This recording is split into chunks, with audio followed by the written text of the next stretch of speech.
ঘুমানোর পূর্বে কোনো সময় মোবাইল হাতে নেবেন না। ঘুমানোর পূর্বে আধা ঘন্টা 1 ঘন্টা পূর্বে মোবাইল দূরে সরিয়ে দিন।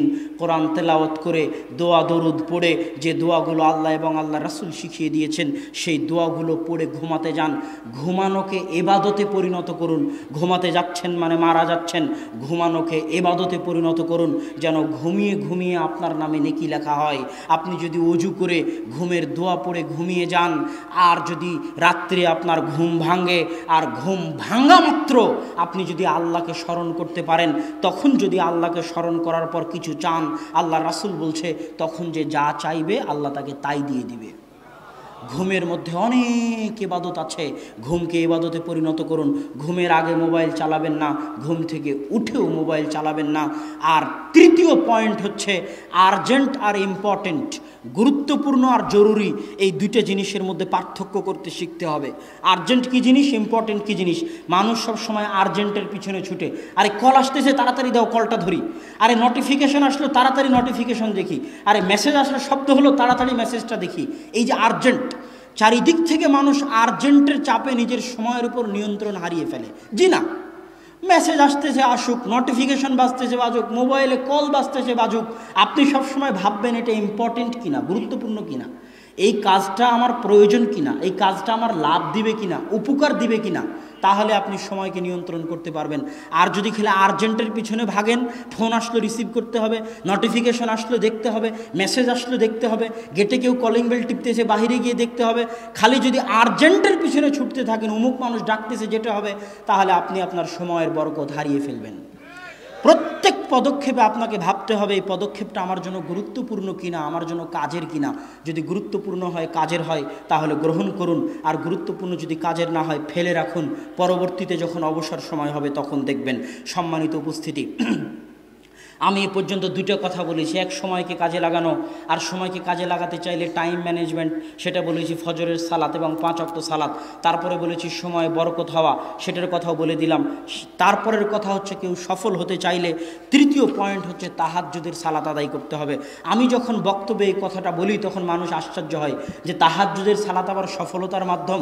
জি, তাহাজ্জুদের সালাত সফলতার মাধ্যম। দলিল, আল্লাহ সুবহানাহু ওয়া তাআলা কোরআনে বলছে, ইয়া আইয়ুহাল মুযাম্মিল কুমিল লাইলা ইল্লা কালিলা নিসফাহু আবিনকুস মিনহু কালিলা আও জিদ আলাইহি ওয়া রাত্তিলিল কুরআনা তারতিলা ইন্না সানুলকি আলাইকা কওলান সাকিলা। হে চাদর যে মুড়িয়ে আছো, উঠো, রাত্রে সালাত আদায় করো, অল্প হলেও করো, অতি কম পরিমাণ হলেও তুমি রাত্রে সালাত আদায় করো। কেন কেন রাত্রে সালাত আদায় করতে হবে?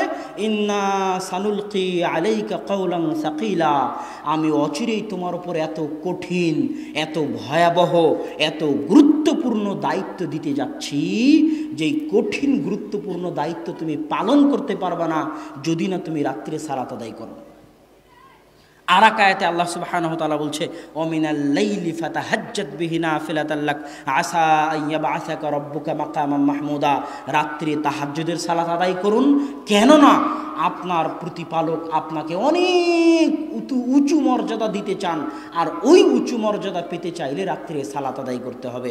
এই দুটো আয়াত দিয়ে আমি আপনাকে বলতে চাচ্ছি, কেউ যদি জীবনে খুব বেশি সফল হতে চায়, খুব বড় ব্যবসায়ী হতে চায়, খুব বড় আলেম হতে চায়, খুব বড় ডাক্তার হতে চায়, তাহলে আল্লাহ রাসূল যেমন খুব মহান নবী, মাকাম মাহমুদ, অনেক বড় কিতাব কোরআন, শেষ নবীর দায়িত্ব, সর্বশ্রেষ্ঠ নবীর দায়িত্ব, এত মহান জায়গা অর্জন করার জন্য, এত বড় দায়িত্ব অর্জন করার জন্য যেমন আল্লাহ তার রাসূলকে বলেছে আপনাকে রাতের সালাত আদায় করতে হবে, না হলে এই দায়িত্ব, এই সফলতা আপনি অর্জন করতে পারবেন না। ঠিক প্রত্যেক মানুষের ক্ষেত্রেও মানুষ যদি নিজ নিজ জীবনে বড় সফলতা অর্জন করতে চায়, খুব বড় পর্যায়ে পৌঁছতে চায়, তাহলে রাতের সালাতের বিকল্প নাই। রাতের সালাত আপনাকে অনেক দূর এগিয়ে নিয়ে যাবে। আপনার ব্যক্তিগত, আপনার পারিবারিক, সামাজিক, রাষ্ট্রীয় সকল ক্ষেত্রে রাতের সালাত আপনাকে মহান সফলতা দিবে, এত কোনো সন্দেহ নাই। অতএব রাতের সালাত আদায় করতে হবে। আল্লাহ সুবহানাহু ওয়া তাআলা আমাদেরকে রাতের সালাত আদায়ের তৌফিক দান করুক, আল্লাহুম্মা আমিন। সম্মানিত উপস্থিতি, রাতের সালাতের অনেক ফজিলত আছে, যেটা আপনারা আব্বুর বক্তব্যে অনেক সময় সময় শুনতে পাবেন যে রাতের সালাতের আরও কত ফজিলত আছে। আমি শুধু সফলতার সাথে সংশ্লিষ্ট ততটুকু বললাম। বক্তব্যের শেষে চলে এসেছি। সফলতাকে ধরে রাখার জন্য 2 থেকে 3টে জিনিস খুব জরুরি। সফল, আপনি সময় কাজে লাগালেন, সময়ে বরকত হলো, রাতে সালাত আদায় করলেন, সফল হচ্ছেন, কিন্তু এই সফলতাকে ধরে রাখতে হলে কয়েকটা জিনিস লাগবে। 1 দোয়া, 2 সবর, 3 বদ নজর, মানুষের হিংসা থেকে হেফাজত। আমি শেষটা দিয়ে শুরু করি। এই যে আব্বু বক্তব্যের আগে বলল, আমরা বাসায় অনেক সময় আলোচনা করি, আব্বুকে এভাবে বলতে নিষেধ করি, কেননা এমনিতেই আমাদের উপর মানুষের বদনজর এবং হিংসার অভাব নাই। তারপরও যখন আব্বু এভাবে বলে, তখন কতজনের অন্তরে যে কত কি হয়, কতজনের অন্তর থেকে যে বদনজর এবং হিংসা বের হয়, তা আল্লাহ সুবহানাহু ওয়া তাআলা জানে। আর আল্লাহর রাসূল বলেছে, তাকদীরকে যদি কোনো কিছু পরাজিত করতে পারত, তাহলে মানুষের বদনজর পরাজিত করতে পারত। বদনজর অনেক ভয়াবহ জিনিস, বদনজর অনেক ভয়াবহ জিনিস। জীবিত মানুষকে কবরে ফেলে দিতে পারে বদনজর, আল্লাহর রাসূল বলেছেন। জীবিত মানুষকে মৃত বানিয়ে দিতে পারে বদনজর, আল্লাহর রাসূল বলেছেন। বদনজর অনেক ভয়াবহ জিনিস। আপনি যখনই সফল হবেন, তখনই মানুষের হিংসা, মানুষের বদনজরের শিকার হবেন। ইমাম বুখারী বলছে, যখন তুমি আলেম হয়ে যাবে, তখন তুমি অন্য আলেমের হিংসার শিকার হবে। ইমাম বুখারীর কথা, যখন তুমি আলেম হয়ে যাবে, তখন অন্য আলেমের হিংসার শিকার হবে। হিংসা এবং বদনজর ভয়াবহ জিনিস, এটা থেকে বাঁচার চেষ্টা করতে হবে। সকাল এবং সন্ধ্যার দোয়াগুলো মুখস্থ করে, নাস ফালাক ইখলাস পড়ার মাধ্যমে, নিজেকে ফু দেওয়ার মাধ্যমে, বিসমিল্লাহি লা ইয়াযুররু মা ইসমিহি শাইউন ফিল আরদি ওয়ালা ফিস সামা ওয়া হুয়াস সামিউল বাসীর, এটা 3 বার পড়ার মাধ্যমে, আউযু বিকালিমাতিল্লাহি তাম্মাহ মিন কুল্লি শাইতানিন ওয়া হাম্মাহ ওয়া মিন কুল্লি আইনিন লাম্মাহ, এই দোয়া পড়ার মাধ্যমে, এগুলোর মাধ্যমে নিজেকে বদনজর থেকে হেফাজত করার চেষ্টা করতে হবে। ছোট ছোট বাচ্চাকে ফু দিতে হবে এই দোয়াগুলো পড়ে, যেন তারা মানুষের বদনজর থেকে হেফাজতে থাকে। আপনি নিজেও যদি প্রশংসা করেন আপনার ছেলের, আপনি নিজেও যদি প্রশংসা করেন আপনার বউয়ের, তাহলে মাশাআল্লাহ বলবেন, বারাকাল্লাহ বলবেন। সৌদি আরবে যদি কোনো সৌদি ছেলের প্রশংসা করেন, আর যদি বারাকাল্লাহ মাশাআল্লাহ না বলেন, তাহলে আপনার হাত পা ধরে মাশাআল্লাহ বারাকাল্লাহ বলিয়ে নিবে। কেননা শুধু প্রশংসা বদনজর হতে পারে, দোয়াবিহীন প্রশংসা বদনজর হতে পারে, দোয়াবিহীন প্রশংসা বদনজর হতে পারে। এই জন্য যেই আপনার প্রশংসা করুক না কেন, তার মুখ থেকে দোয়া বের করিয়ে নেবেন, যে বারাকাল্লাহ বলে যাও, মাশাআল্লাহ বলে যাও, লা হাওলা ওয়ালা কুওয়াতা ইল্লা বিল্লাহ বলে যাও। যেই প্রশংসা করবে তার মুখ থেকে দোয়া বের করে নিতে হবে। আর আপনি নিজেও যখন প্রশংসা করবেন, তখনও দোয়া করতে হবে, কেননা দোয়া ছাড়া প্রশংসা বদনজর।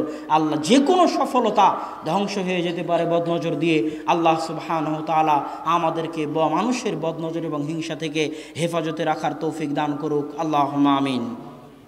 তারপরের কথা হচ্ছে, সফলতা ধরে রাখতে চাইলে সবর করতে হবে। সবর মানে লেগে থাকা। আল্লাহ রাসূল বলছে, আদওয়ামুহা ওয়া ইন কাল্লা, কোনো ছোট আমল, অল্প আমলও গুরুত্বপূর্ণ যদি সেটা মানুষ নিয়মিত করতে থাকে। পৃথিবীর খুব কম মানুষ সবর করতে পারে। আজকে আমার বক্তব্য শুনে হয়তো ভাবলেন, ঠিক আছে সকাল সন্ধ্যার দোয়া পড়ব। বক্তব্য শুনে হয়তো ভাবলেন যে দোয়াগুলো বললাম, এই দোয়াগুলো মুখস্থ করবেন। 2 দিন পড়লেন, 3 দিন পড়লেন, 4 দিনের দিন আর ধরে রাখতে পারবেন না। এর নাম মানুষ। আপনি শুনলেন কোরআন তেলাওয়াত করতে হবে, 2 দিন 3 দিন পড়লেন, 4 দিনের দিন ধরে রাখতে পারবেন না। আপনি শুনলেন ঘুমানোর আগে মোবাইল চালানো যাবে না, ঘুম থেকে উঠে মোবাইল চালানো যাবে না, 2-3 দিন আমল করার পর 4 দিন আর ধরে রাখতে পারবেন না। এর নাম মানুষ। এই জন্য সফল হওয়ার সবচেয়ে বড় মাধ্যম হচ্ছে সবর, লেগে থাকা।